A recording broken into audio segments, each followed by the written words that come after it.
ரூ. 15,000க்கு ஒரு பெஸ்ட்டான 5G மொபைல் வாங்கலான்னு வெயிட் பண்ணிட்டு இருக்கீங்கன்னா, இந்த வீடியோ உங்களுக்கானது தான். ரூ. 15,000க்கு எக்கச்சக்கமான மொபைல்ஸ் இருந்தாலும், அதில ஒரு சிலது மட்டும் தான் வாங்குறதுக்கு ஒர்த்தான மொபைலா இருக்கு. ஸோ அது என்னென்ன அப்படின்றத பத்தி தான் இந்த வீடியோல பார்க்க போறோம்.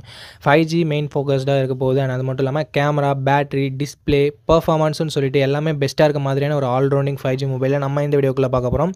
ஸோ ஸ்கிப் பண்ணாம பாருங்க நண்பா. கண்டிப்பா இந்த வீடியோ உங்களுக்கு யூஸ்ஃபுல்லா இருக்கும். ரூ. 15,000க்கு ஏதாவது மொபைல் வாங்குறீங்க அப்படின்னா. ஸோ டைம் வேஸ்ட் பண்ண தேவையில்ல. நம்ம லிஸ்ட்ல இருக்க மொபைல்ஸை வரிசையா பார்க்க ஆரம்பிச்சிடலாம். உங்களுக்கு எந்த மொபைல் பிடிச்சிருக்கோ நீங்க அந்த மொபைலை தாராளமாக பர்ச்சேஸ் பண்ணலாம். இப்போ நம்ம வீடியோக்குள்ளே போகலாம். இந்த வீடியோவை பார்க்குறவங்களுக்கு ஒரு கிவ்அவே இருக்குது. இந்த வீடியோ 500 லைக்ஸ் ரீச் பண்ணிடுச்சுன்னா ஒரு ஹெட்செட் ஆர் ஒரு ப்ளூடூத் நெக் பேண்ட் ஆர் ஒரு TWS நம்ம ஒரு கிவ்அவேல தரப்போகிறோம். இதுக்கு முன்னாடி ஆல்ரெடி ஒரு 2 ப்ராடக்ட்டை நம்ம கிவ்அவேல தந்திருக்கோம். ஒன்று ஒரு நெக் பேண்டை தந்திருக்கோம் அண்ட் அதுக்கப்புறமா ஒரு 20,000 mAh பவர் பேங்க்கை தந்திருக்கோம். ஸோ அது எல்லாமே நீங்கள் டிஸ்பிளேல பார்ப்பீங்க. ஸோ இந்த கிவ்அவேல நீங்கள் பார்ட்டிசிபேட் பண்ணணும்னா like, share, comment and subscribe பண்ணிக்கோங்க. ஸோ ரேண்டமான வின்னரை நான் வெப்சைட் மூலமாக சூஸ் பண்ணுவேன். 1 மந்த்க்குள்ளே 500 லைக்ஸ் ரீச் பண்ண உடனே நம்ம கிவ்அவேவோட வின்னரை அனௌன்ஸ் பண்ணுவோம். இப்போ நம்ம வீடியோவை கண்டினியூ பண்ணலாம். ஓகே, இந்த பொசிஷனில் நம்ம பார்க்க போகிற மொபைல் போக்கோ X6 Neo அப்படின்ற ஒரு மொபைல் தான். இந்த மொபைலில் நமக்கு 6.67 இன்ச்சஸ் AMOLED டிஸ்பிளே கொடுத்துருக்காங்க. ரெஃப்ரெஷ் ரேட்டுமே 120 Hz கொடுத்துருக்காங்க. AMOLED டிஸ்பிளே கொடுத்துருக்கிறதால மீடியா எக்ஸ்பீரியன்ஸ் எல்லாமே நல்லாயிருக்கும். மூவிஸ், வீடியோஸ், வெப் சீரிஸ் அதெல்லாம் பார்க்குறீங்கன்னா உங்களுக்கு நல்ல எக்ஸ்பீரியன்ஸ் இது தரும். அண்ட் 120 Hz ரெஃப்ரெஷ் ரேட் இருக்கிறது ஸ்மூத்தான யூசர் எக்ஸ்பீரியன்ஸை நமக்கு தரும். 1920 Hz PWM டிம்மிங் இருக்கிறதால ஐக்கு அந்த பிரச்சனையும் வராது. அண்ட் கேமராஸ்னு வரும்போது 108 megapixel primary camera, 2 megapixel macro sensor என்ற டியூவல் கேமரா செட்டப் தந்திருக்காங்க. செல்ஃபி கேமராவுமே 16 மெகாபிக்சல் கொடுத்துருக்காங்க. ஃப்ரண்ட் அண்ட் பேக் இருக்க கேமராஸை யூஸ் பண்ணி 1080p வீடியோ 30 fps வரைக்கும் நம்மளால் ஷூட் பண்ண முடியும். கேமராவோட பர்ஃபார்மன்ஸுமே நல்லா இருந்தது அப்படின்னு நம்ம சொல்லலாம். ஓரளவுக்கு டீசெண்டாக இருந்தது. பட் ஒரு சின்ன நெகட்டிவ், Android 13ஓட தான் இந்த மொபைல் லான்ச் பண்ணியிருக்காங்க. Dimensity 6080 என்ற ஒரு நல்ல பர்ஃபார்மன்ஸ் கொண்ட ப்ராசஸரும் இருக்குது. 10 5G பேண்டுக்கு மேலவே நமக்கு கொடுத்துருக்காங்க. 5000 mAh battery, 33 watt fast charging சப்போர்ட்டும் கொடுத்துருக்காங்க. 3.5mm ஆடியோ ஜாக் இருக்குது, ஹைப்ரிட் SD ஸ்லாட் இருக்குது. அண்டு போக்கோ மொபைல் அப்படின்றதால நமக்கு IR பிளாட்சருமே இருக்குது. ஸோ இது ஒரு சின்ன பாசிட்டிவ். இந்த மொபைலோட 8GB 128GB வேரியண்ட் இப்போதைக்கு 15,000 சேல் ஆகிட்டு இருக்குது. 15,000 இதனோட பாசிட்டிவ்ஸ் அண்ட் நெகட்டிவ்ஸை பார்த்துடலாம். ஃபர்ஸ்ட் பாசிட்டிவ்ஸ்னு பார்க்கும்போது இதனோட டிஸ்பிளேவை சொல்லலாம், கேமராவை சொல்லலாம், பர்ஃபார்மன்ஸை சொல்லலாம். அண்ட் நெகட்டிவ் பாயிண்ட்ஸ் அப்படின்னு பார்க்கும்போது கொஞ்சம் பழைய மொபைல், இப்போ புதுசாக தான் லான்ச் பண்ணாங்க. பட் Android 13ஓட லான்ச் பண்ணியிருக்காங்க. ஸோ இது ஒரு பெரிய நெகட்டிவ் இந்த மொபைலை பொறுத்த வரைக்கும். Android 13நாலும் ஓகே அப்படின்னு நினச்சிங்கன்னா மட்டும் நீங்கள் போக்கோ X6 Neoவை கன்சிடர் பண்ணலாம். ஓகே, இந்த பொசிஷனில் நம்ம பார்க்க போகிற மொபைல் Realme P1 தான். இந்த மொபைலில் நமக்கு 6.67 இன்ச்சஸ் AMOLED டிஸ்பிளே கொடுத்துருக்காங்க. அண்ட் ரெஃப்ரெஷ் ரேட் 120 Hz கொடுத்துருக்காங்க. இந்த பட்ஜெட்டுக்கு AMOLED 120 Hz ஒரு சில மொபைலில் மட்டும்தான் இருக்குது. ஸோ இதுலேயே நமக்கு AMOLED 120 Hz இருக்குது.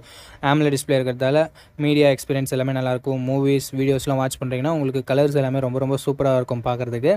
120 Hz ரெஃப்ரெஷ் ரேட் இருக்கிறது ஸ்மூத்தான யூசர் எக்ஸ்பீரியன்ஸ்க்கு நமக்கு தரும். 50+2 என்ற டியூவல் கேமரா செட்டப் தந்திருக்காங்க. 4K வீடியோ 30 fps வரைக்கும் நம்மளால் ஷூட் பண்ணிக்க முடியும். 16 மெகாபிக்சல் செல்ஃபி கேமராவும் இருக்குது.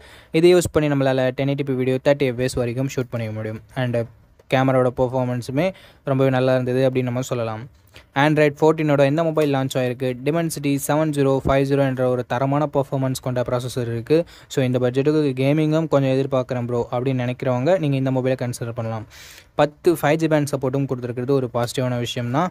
10க்கு மேலேயே நமக்கு கொடுத்துருக்காங்க. 5000 mAh battery, 45 watt fast charging சப்போர்ட்டும் நமக்கு கொடுத்துருக்காங்க. 3.5mm ஆடியோ ஜாக் இருக்குது. ஸ்டீரியோ ஸ்பீக்கர்ஸுமே நமக்கு இருக்குது. ஹைப்ரிட் SD ஸ்லாட் சப்போர்ட்டும் நமக்கு கொடுத்துருக்காங்க. 6GB 128GB வேரியண்ட் இப்போதைக்கு 16,000 சேல் ஆகிட்டு இருக்குது. நம்ம பட்ஜெட்டை விட 1000 rupees எக்ஸ்ட்ரா தான் போகுது. பட் அதுக்கான வேல்யூன்றது இந்த மொபைலில் நமக்கு இருக்குது. அண்ட் 16Kக்கு வாங்க முடியாதுன்னா கொஞ்சம் வெயிட் பண்ணிங்கன்னா ஆஃபர் டைமில் 15Kக்கு கூட அவைலபிளாக இருக்கும். அப்போ நீங்கள் வாங்கிக்கலாம். ஓகே, இதனோட ப்ரைஸுக்கு இதனோட பாசிட்டிவ்ஸ் அப்படின்னு பார்க்கும்போது இதனோட டிஸ்பிளேவை நம்ம பாசிட்டிவாக சொல்லலாம், பர்ஃபார்மன்ஸாக பாசிட்டிவாக சொல்லலாம். அண்டு ப்ரைமரி கேமராவை ஒரு சின்ன பாசிட்டிவாக சொல்லலாம். நெகட்டிவ் பாயிண்ட் அப்படின்னு பார்க்கும்போது இங்கே வைட் ஆங்கிள் சென்சர் இல்லை. அண்ட் அதே சமயம் பெருசாக நெகட்டிவ்னு சொல்கிறதுக்கு வேறு எதுவும் இல்லை. ப்ரைஸிங் கொஞ்சம் அதிகமாக இருக்குது, அதை வேணால் நம்ம சொல்லலாம். ஓகே, இந்த ப்ரைஸிங் உங்களுக்கு ஓகே அப்படின்னு நினச்சிங்கன்னா தாராளமாக நீங்கள் Realme P1 கன்சிடர் பண்ணலாம். ஓகே, இந்த பொசிஷனில் நம்ம பார்க்க போகிற மொபைல் Moto G64 தான். இந்த மொபைலில் நமக்கு 6.65 inches Full HD plus IPS LCD panel தந்திருக்காங்க. 120 Hz ரெஃப்ரெஷ் ரேட் இருக்குது. அண்ட் 240 Hz டச் சாம்பிளிங் ரேட்டும் இருக்குது. ஸோ ஸ்மூத்தான யூசர் எக்ஸ்பீரியன்ஸ் நமக்கு கிடைக்கும். எங்கள் IPS LCD பேனல் தான். AMOLED கொடுத்துருந்தா பெட்டராக இருந்திருக்கும். பட் கொடுக்காதது ஒரு சின்ன negative. 50 mega pixel primary camera, இதில் நமக்கு ஓஏஎஸும் இருக்குது அண்ட் 8 மெகா பிக்சல் வைட் ஆங்கிளும் கொடுத்துருக்காங்க. ஓஏஎஸ் இருக்கிறதால நைட் ஃபோட்டோகிராஃபி கொஞ்சம் பெட்டராக இருக்கும் அண்ட் இது வீடியோவுக்கு அப்ளிகபிள் ஆகாது அப்படின்னு சொல்லியிருக்காங்க. 1080p வீடியோ 30 fps வரைக்கும் நம்மளால் ஷூட் பண்ணிக்க முடியும் and 16 mega pixel selfie camera இருக்குது. இதை யூஸ் பண்ணி நம்மளால் 1080p வீடியோ 30 fps வரைக்கும் ஷூட் பண்ணிக்கலாம். கேமராவோட பர்ஃபார்மன்ஸுமே ஓரளவுக்கு டீசெண்டாக இருந்தது. ஆண்ட்ராய்ட் 14 தான் இந்த மொபைல் லான்ச் ஆகிருக்கு அண்ட் MediaTek Dimensity 7025 என்ற ஒரு நல்ல பர்ஃபார்மன்ஸ் கொண்ட ப்ராசஸரும் இருக்குது. 12 5G பேண்ட் சப்போர்ட்டும் கொடுத்துருக்காங்க. 6000 mAh பேட்டரி இருக்குது. அதை சார்ஜ் பண்ணுறதுக்கு 33 வாட் ஃபாஸ்ட் சார்ஜிங் சப்போர்ட்டும் இருக்குது. 3.5mm audio jack, stereo speakers, hybrid ஷாட்னு சொல்லிட்டு நமக்கு எக்ஸ்ட்ரா ஃபீச்சர்ஸும் இருக்குது அண்ட் டால்பி அட்மாஸும் நமக்கு கொடுத்துருக்காங்க. 8GB 128GB வேரியன்ட் இப்போதைக்கு 15000 ரூபாய்க்கு சேல் ஆகிட்டு இருக்குது. ஸோ 15000 ரூபாய்க்கு இதனோட பாசிட்டிவ்ஸ் ஹையர் ரெஃப்ரெஷ் ரேட் கொண்ட டிஸ்பிளே இருக்குது. ஸோ ஸ்மூத்தான யூசர் எக்ஸ்பீரியன்ஸ் நமக்கு கிடைக்கும் அண்ட் கேமராவோட பர்ஃபார்மன்ஸுமே இம்ப்ரெசிவாக இருந்தது இந்த பட்ஜெட்டில் அப்படின்னு நம்ம சொல்லலாம்.